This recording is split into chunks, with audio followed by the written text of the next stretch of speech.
Hi everyone, आज एक trick share कर रही हूँ जो हो सकता है बहुत हेल्पफुल हो। तो हमने एक साड़ी खरीदी थी जो देखने में इतनी अच्छी थी कि हमने उसको देखते ही ले लिया, और जब घर पर लाया तो उसको पहना तो वो अंदर से इतनी चुभ रही थी कि उसको कैसे दोबारा पहने हमें समझ नहीं आ रहा था, क्योंकि जो अंदर के जो थ्रेड थे, जड़ी वाला वर्क, वो कट करा हुआ था थ्रेड, जिसकी वजह से वो बहुत ज़्यादा चुभ रहा था, स्किन पर लग रहा था जहाँ जहाँ। फिर बहुत सोचने के बाद हमें एक आइडिया आया कि इसके पीछे एक कपड़ा लगा देते हैं, जिससे इसके जो थ्रेड हैं वो स्किन से टच नहीं होंगे और वो चुभेंगे नहीं।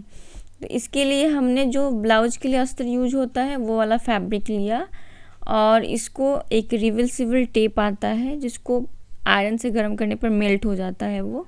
तो आपको ये मार्केट में आसानी से मिल जाएगी जहाँ पे सिलाई वाला चीज़ें मिलती हैं।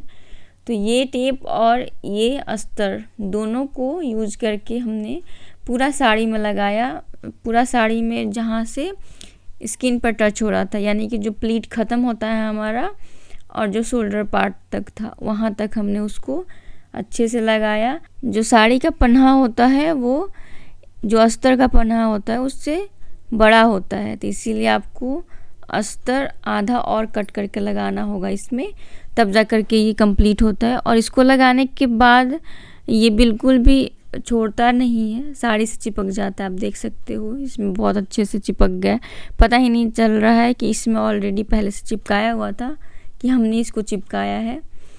और आप चाहो तो इसको बीच बीच में टाँके भी डाल सकते हो, ताकि बहुत दिनों तक रहने के बावजूद भी ये हिले नहीं, क्योंकि ग्लू है, धोने के बाद 2-3 बार वॉश करने के बाद कहीं ना कहीं से छोड़ने लगता है। तो आप चाहो तो इसको कहीं कहीं जगह से टाँके भी लगा सकते हो, ताकि ये बहुत दिन बाद भी नहीं निकले। इसमें हम चाहें तो 2 तरह का फैब्रिक यूज कर सकते हैं, एक तो अस्तर का फैब्रिक हो गया और एक हम नेट का फैब्रिक भी यूज कर सकते हैं। बट इस वाला साड़ी में हम नेट का फैब्रिक नहीं यूज कर सकते, क्योंकि जो थ्रेड है वो कटा हुआ था और नेट में बहुत ज़्यादा गैप होता है, जिसकी वजह से वो थ्रेड गैप से बाहर निकलता और वो फिर स्किन से टच होता। तो वो प्रॉब्लम हमारी ऑलरेडी रहती है अगर नेट लगाते तो, इसी वजह से हमने इसमें नेट का नहीं यूज किया है। बाकी आप नेट का भी यूज कर सकते हो अगर आपका थ्रेड बंधा हुआ है तो। लेकिन जब हम नेट का यूज करेंगे तो हम उस समय रिवर्सिबल टेप का यूज नहीं कर सकते, क्योंकि उतना हीट नेट बर्दाश्त नहीं कर सकता और वो मेल्ट हो जाएगा। और आपका साड़ी भी देखना होगा कि आप किस तरह का साड़ी यूज कर रहे हो, जो उस तरह का हीट बर्दाश्त कर पाता है कि नहीं। अगर नहीं तो आपको नेट लगा करके स्टिच करना होगा, या फिर अगर आपकी साड़ी बहुत ज़्यादा डेलिकेट है तो आप इस तरह का रिवर्सिबल टेप बिल्कुल यूज़ मत करना, हीट नहीं ऑब्जर्व कर पाएगा आपका साड़ी। उस समय आपको हैंड से टक लगाना होगा या फिर स्टिच चला सकते हो मशीन से।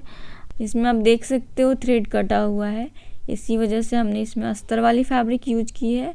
और बाकी तो आप देख सकते हो कितना फिनिशिंग इसका लुक है, देखने में बिल्कुल नहीं लगता कि साड़ी से कुछ अलग भी था, किसी अलग से अटैच किया गया है। तो इस तरह से हमने इस साड़ी को पहनने लायक बना दिया, नहीं तो इसको कैसे पहनते हमें तो समझ ही नहीं आ रहा था। तो आपको कैसी लगी ये ट्रिक आप लोग बताना। तब तक के लिए बाय बाय।